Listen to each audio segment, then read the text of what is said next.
And once the touchpad starts responding again during gameplay, the issue is fixed and you can enjoy your gaming session without interruptions.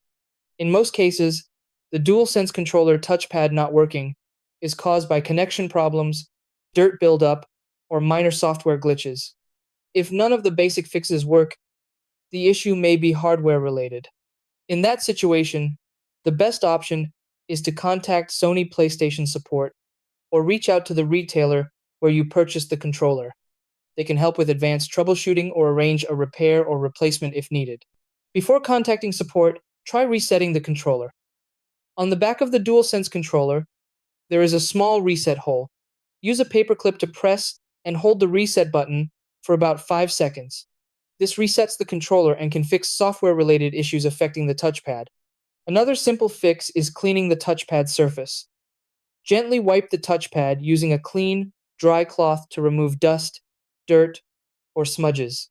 Avoid pressing too hard, as excessive pressure can damage the touchpad. Start by checking the connection between the controller and your PlayStation 5.